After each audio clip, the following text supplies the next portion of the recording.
Om Shanti. Good morning. प्यारी मीठे बाबा के 17/12/2022 की अनमोल महावाक्य सुनते हैं। मीठे बच्चे, इधर उधर बैठकर फालतू बातों में अपना टाइम वेस्ट मत करो। बाप की याद में रहो तो टाइम आबाद हो जाएगा। प्रश्न है, बाप का शो कौन से बच्चे निकाल सकते हैं? उत्तर है, जो बाप समान बनते हैं, बाप समान सेवा करते हैं। अगर हर कर्म बाप के समान हो तो बहुत बड़ा फल मिल जाएगा। बाबा हम बच्चों को आप समान बनाने के लिए पुरुषार्थ करा रहे हैं। दूसरा प्रश्न है, अंतर्मुखी किसे कहेंगे? तुम्हारी अंतर्मुखता निराली है कैसे? उत्तर, सोल कॉन्शियस होकर के रहना ही अंतर्मुखी बनना है। अंदर जो आत्मा है उनको सब कुछ बाप से ही सुनना है। एक बाप से ही बुद्धि योग रख गुणवान बनना है। यही है निराली अंतर्मुखता। गीत है ओम नमो शिवाय। ओम शांति। मीठे मीठे सिकिलते बच्चों ने ये गीत सुना, बाप की महिमा सुनी और बाप की महिमा का फल फिर बच्चों को मिल रहा है और बच्चे फिर बाप का शो करते हैं। परंतु शो तब करेंगे जब बाप जैसी सर्विस करेंगे, वह फल भी भारी पाएंगे। अब तुम बच्चे प्रैक्टिकल में हो। भगत सिर्फ गाते रहते हैं। तुम जानते हो बाप दादा संगम पर हमारे सन्मुख बैठे हैं। बाप जरूर दादा के ही तन से बताएगा ना। यह बच्चों को निश्चय पक्का है, हम पुरुषार्थ कर अवश्य बाप समान बनेंगे। बाबा पतित पावन ज्ञान का सागर है ना, उससे तुम पतित पावनी ज्ञान गंगाएं निकली हो। गंगाएं क्यों कहा जाता है? क्योंकि तुम सब सजनिया हो। सबको हम ज्ञान गंगा ही कहेंगे। बच्चों को नशा चढ़ता है हम श्रीमत पर। सारे विश्व के मनुष्य मात्रों को सुख दे सकते हैं जो और कोई भी नहीं दे सकता है। अब बाबा आए हैं सबको सद्गति देने, दिलाते भी है बच्चों द्वारा, क्योंकि कर्म करावनहार है ना। तो ऐसे बाप की श्रीमत पर जरूर चलना पड़े। बाबा कहते हैं जो करेगा और जितनी सर्विस करेगा वही 21 जन्मों के लिए उच्च प्रारब्ध पाएगा। परंतु तकदीर में नहीं है तो कुछ करते ही नहीं है। बहुत सहज। दिन प्रतिदिन बाप बहुत अच्छे अच्छे पॉइंट्स देते रहते हैं और बाप कहते हैं जितनी झोली भरनी हो उतनी भरो। ये मालूम भी अपने को पड़ सकता है कि हम अपनी झोली अच्छी रीति भर रहे हैं या कहाँ टाइम वेस्ट भी कर रहे हैं। भक्ति में तो बहुत टाइम वेस्ट किया, एनर्जी वेस्ट की, पैसे भी बर्बाद किए, तो मेहनत भी बर्बाद की। देखो कितनी मेहनत करते हैं, क्या क्या करते हैं भक्ति में, जप तप दान पुण्य तीर्थ आदि कितना करते हैं। यह सब कुछ ड्रामा अनुसार होता है। अभी तो है पुरुषार्थ की बात, जो बीत चुका उसका तो कुछ होना नहीं है, फिर अपने समय पर वो रिपीट होगा। अब बाबा कहते हैं श्रीमत पर चलो, अपना टाइम यहाँ वहाँ बर्बाद मत करो। टाइम को आबाद करो बाप की याद में। बहुत बच्चे हैं जो बाप की बातें एक कान से सुन दूसरी कान से निकाल देते हैं। जो अच्छी रीति धारण करेंगे वो औरों की भी जरूर सर्विस करेंगे। अपना समय कहाँ भी बर्बाद नहीं करेंगे। बहुत बच्चे हैं जो सारा दिन बाहर मुख रहते हैं। बच्चों को पुरुषार्थ कर अंतर्मुखी बनना है। अंदर आत्मा है, यह निश्चय करना है। हम आत्माओं को बाप समझाते हैं, बच्चे तुमको सोल कॉन्शियस होकर के रहना है, माना आत्माभिमानी। सच्चा अंतर्मुख इसको कहा जाता है। हमारे अंतर्मुख होने की बातें ही निराली है। अंदर जो आत्मा है उनको सब कुछ बाप से ही सुनना है। बाबा प्यार से बच्चों को बार बार समझाते हैं, माता पिता और जो भी अनन्य भाई बहन हैं जो अच्छी सर्विस करते हैं उन्हों से तुमको सीखना है। वह थोड़े बहुत अवगुण तो सभी में अभी है। गाते भी है, मुझे निर्गुण हारे में कोई गुण नहीं। अभी तुम बच्चों को गुणवान बनना है, सो तब बन सकते जब बाबा के साथ बुद्धि योग होगा। माया तो बहुत भटकाएगी। बच्चे गिरते और चढ़ते रहते हैं। जो बॉडी कॉन्शियस रहते हैं वह गिरते रहते हैं, जो सोल कॉन्शियस रहते हैं वह गिरते नहीं हैं। वह बाप से अंजाम अर्थात वायदा करते हैं, हम यह काम करके दिखाएंगे बाबा, ये सेवा करके दिखाएंगे, पूर्ण पवित्र बन करके ही दिखाएंगे। अंदर में पक्का निश्चय करना चाहिए, हम बाबा से पूरा पूरा वर्षा लेंगे, कहाँ भी फालतू टाइम नहीं गवाएंगे। आज टाइम मैनेजमेंट पर बाबा की सारी मूर्ति है। बच्चों को शरीर निर्वाह भी करना है, घर बार छोड़ना ये तो हठयोगी सन्यासियों का काम है, वो अपना नहीं काम। तुमको तो अपनी रचना की भी पूरी पूरी देखभाल करनी है और दिल में यह निश्चय रखना है, इन आँखों से हम जो देखते हैं वह सब विनाश हो जाने वाला है। इसमें ममत्व रखने से अपना नुकसान करेंगे। ममत्व एक बाप से रखना है, मुख्य बात है पवित्रता की। इस पर ही भी बहुत हंगामे होते, क्रोध पर इतना हंगामा नहीं होता। बाबा कहते यह काम विकार तो सब में प्रवेश है, सब विकार से पैदा होते हैं। तुम समझा सकते हो, हम भ्रष्टाचारी से श्रेष्ठाचारी बनाने में, भ्रष्टाचारी को क्या करते हैं, श्रेष्ठाचारी बनाने में मदद करते हैं। अब तुम बच्चों को सोल कॉन्शियस बनना है। सेकंड थर्ड टाइम बाबा ने कहा पतित पावन बाप को याद करना है, बुलाते भी है, हे पतित पावन आओ, आकर के क्या करेंगे, जरूर बच्चों को पावन बनाएंगे ना। यहाँ स्नान आदि की तो कोई बात ही नहीं, किसी नदी में जाओ नहाओ। बाबा कहते हैं मामे कब याद करो और कोई उपाय है नहीं। योग अग्नि से ही तुम पति से पावन बनेंगे, आयरन एज से तुम गोल्डन एज में आएंगे। यह एक ही उपाय है, दूसरा कोई उपाय है नहीं। सब बीमारियों की एक ही दवाई है, बाप की याद। इससे ही सब दुख दूर हो जाएंगे। बाबा की याद से ही वर्षा भी याद आएगा। बाबा माना वर्षा। लौकिक बाप भर कितना भी गरीब होगा तो पाई पैसे बर्तन आदि का कुछ तो वर्षा जरूर देगा ना। देखो, तो पहले तुमको अपने बाप को फिर वर्षे को याद करना है। कहते हैं मन मना भव, मध्याजी भव।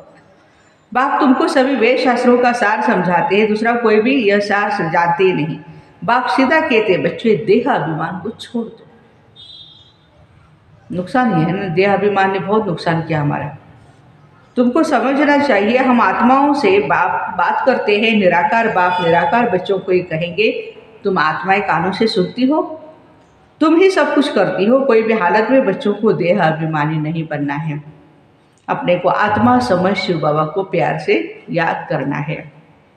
सर्विस भी करो, क्योंकि देह से ही सब काम होता है, वो तो करना ही पड़े। कोई कुछ समय के लिए अनकॉन्शियस बेहोश भी हो जाते हैं, परंतु वह कोई ज्ञान की बात तो है नहीं।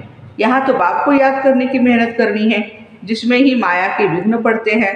तुम जानते हो हमने बाबा की गोद ली है तो बाप को जरूर याद करना पड़े।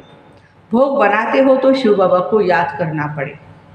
आगे भोग बनाते थे तो कृष्ण को, राम को, गुरु नानक देव जी को याद करते थे, गुरुवाणी पढ़ते थे। याद में बनाएंगे तब तो शुद्ध होगा ना, फिर प्रैक्टिस पड़ जाएगी।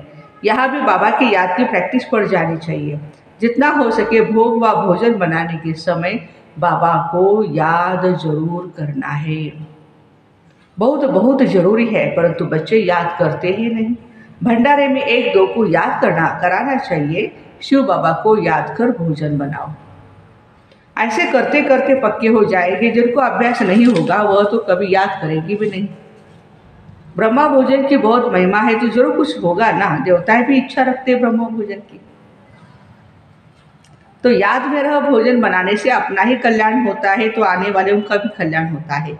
याद में रहने से बुद्धि में आ जाता। हम शिव बाबा से वर्षा ले रहे हैं, परंतु बच्चे याद करते ही नहीं। यह कच्चाई है, वीक पॉइंट है, वीक सब्जेक्ट है आपका योग का। बाबा कहते हैं आगे चलकर ऐसे बच्चे निकलेंगे जो बाबा की याद में एकदम मस्त हो जाएंगे। याद में ही भोजन आदि बनाएंगे। जैसे शराब का नशा चढ़ जाता है, तुम बच्चों को भी फिर यह रूहानी बाप की याद का नशा रहना चाहिए। इसमें बहुत फायदा है। साजन या बाप को याद करना अति मीठा बाबा है। इन जैसा मीठा कोई है नहीं। बाहर वाले तो इन बातों को जानते नहीं। देवी देवता धर्म वाले ही समझ सकते हैं। त्वमेव माता च पिता त्वमेव, यह एक निराकार बाप की महिमा है। जरूर बाप ने इतना ऊंच कर्तव्य किया, तब फिर भक्ति मार्ग में हम उनकी महिमा करते हैं। अब बाबा कहते मीठे बच्चे, सब तरफ से बुद्धि योग हटाओ। सारी दुनिया से, अपनी देह से भी बुद्धि का योग हटाए। मामेकम याद करो तो तुम्हारा बेड़ा पार हो जाएगा। बहुत सस्ता सौदा है, परंतु लेने वाले नंबरवार है। यह भी ड्रामा बना हुआ है। बाबा कितना अच्छी रीति समझाते हैं, सुनते भी है। कोई तो अच्छी रीति धारण भी करते हैं, कोई तो एक कान से सुन दूसरे कान से निकाल देते हैं। यहाँ सन्मुख सुनने से बच्चे रिफ्रेश हो जाते हैं, फिर बाहर जाने से भूल जाते हैं, कुछ भी याद नहीं रहता। कोई तो अच्छी रीति रिपीट भी करेंगे, जो बाबा ने समझा वो प्रैक्टिकल में करेंगे। सवेरे उठकर तो बाबा की याद में भोजन बनाएंगे तो भोजन में ताकत रहेगी। इतना तो बच्चों को नशा रहना चाहिए। सारे मनुष्य कुल का उद्धार करना है, मनुष्य कुल की ही बात है, ऐसे नहीं जानवर आदि का उद्धार करेंगे। उनका तो ड्रामा में पार्ट ही यह है, जैसा मनुष्य वैसा फर्नीचर। सतयुग में कीचड़ पट्टी होती नहीं, बहुत सफाई होती है वहाँ।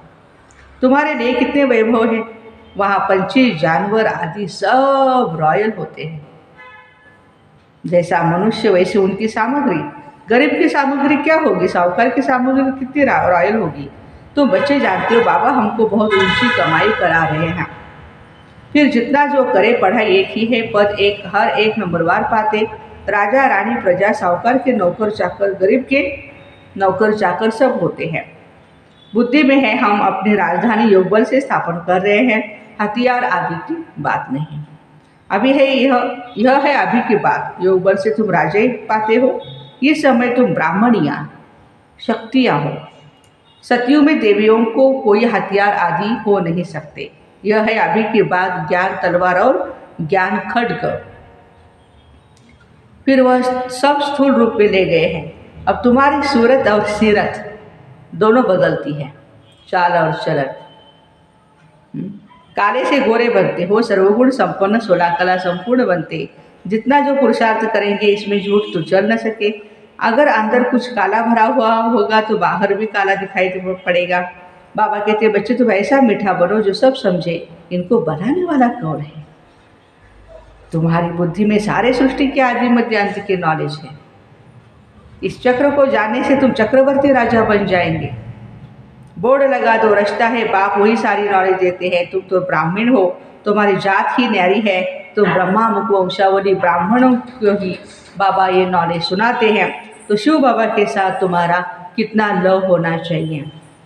परंतु अच्छे अच्छे फर्स्ट क्लास बच्चे भी योग में फेल हो पड़ते हैं। ज्ञान तो बड़ा सहज है, मुरली भी अच्छी चलाते हैं, परंतु योग में मेहनत है। याद से विकर्म विनाश करना है, यह है मेहनत। बस इसमें बहुत फेल होते हैं।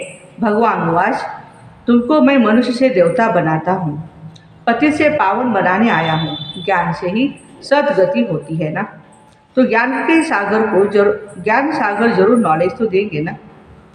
तो बाबा कहते हैं पानी का सागर व नदियाँ थोड़े ही पावन बना सकती है। अभी तुम बच्चे समझते हो हम अपने लिए राजधानी स्थापन कर रहे हैं, आत्मा अभिमानी बन रहे हैं। हम बाबा से नॉलेज का वर्षा लेकर विश्व का मालिक बनेंगे ना। कहाँ उनकी बुद्धि है और कहाँ तुम्हारी बुद्धि। वह सब विनाश के लिए काम करते, तुम स्थापना के लिए करते। ये बातें भूलनी नहीं चाहिए।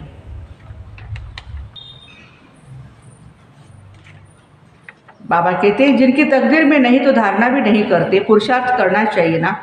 ऊंच पद पाने के लिए हम पास होकर बादशाही लेते हैं, वंडर है ना। ये बेहद की बड़ाई है। चाहते तो है परंतु मेहनत नहीं पहुंचती है। बच्चे भी मुझे याद करो, हड्डी हड्डी याद करना है। फिर बाप फिर से आया हुआ है। हम जरूर बाबा की मत पर चलकर पूरा वर्षा लेंगे। बाबा हम आपको जान गए हैं, बाबा को देखा भी नहीं है। घर में बैठे भी टचिंग हो जाती है। कोई को थोड़ा सुनने से नशा चढ़ जाता है, तकदीर भी साथ देती है। कोई फिर संग दोष में आकर पढ़ाई छोड़ देते हैं। रावण मत वाले अलग है और ईश्वरीय मत वाले अलग है। तुम बच्चे जानते हो कैसे राजा स्थापन हो रही योग बल से। बाहुबल अनेक प्रकार का है और योग बल एक ही प्रकार का है। अच्छा मीठे मीठे सिक्के बच्चों प्रति माता पिता बाप दादा का याद प्यार और गुड मॉर्निंग। रूहानी बाप के रूहानी बच्चों को नमस्ते। हम रूहानी बच्चों की रूहानी माता पिता बाप दादा को याद प्यार गुड मॉर्निंग और नमस्ते। वाह बाबा वाह, शुक्रिया बाबा शुक्रिया। धारणा के लिए मुख्य सार है अंतर्मुखी बन एक बाप से ही सुनना है। एक बाप के साथ बुद्धि योग रख गुणवान बनना है। बाहर मुक्ता में नहीं आना है। दूसरी पॉइंट है रूहानी बाप की याद में रह, नशे में रह, भोजन बनाना व खाना है, पक्का योगी बनना है। आज का वरदान है स्वराज्य की स्मृति द्वारा तूफानों को तोहफा बनाने वाले अखंड सुख शांति संपन्न भव। अखंड सुख शांति में संपन्न जीवन का अनुभव करने के लिए स्वराज्य अधिकारी बनो। स्वराज्य अधिकारी के लिए तूफान अनुभवी बनाने वाले उड़ती कला का तोहफा बन जाते हैं। उन्हें साधन, साल्वेशन व प्रशंसा के आधार पर सुख की अनुभूति नहीं होती है, लेकिन परमात्मा प्राप्ति के आधार पर अखंड सुख शांति का अनुभव करते हैं। किसी भी प्रकार की अशांत करने वाली परिस्थितियाँ उनकी अखंड शांति को खंडित नहीं कर सकती है। आज का स्लोगन है सदा भरपूरता का अनुभव करना है तो दुआएं दो और दुआएं लो। सदा भरपूरता का अनुभव करना है तो दुआएं दो, दुआएं लो। तो ऐसे स्वराज्य की स्मृति द्वारा तूफानों को तोहफा बनाने वाले अखंड सुख शांति संपन्न भाई बहनों को ओम शांति। Have a nice day.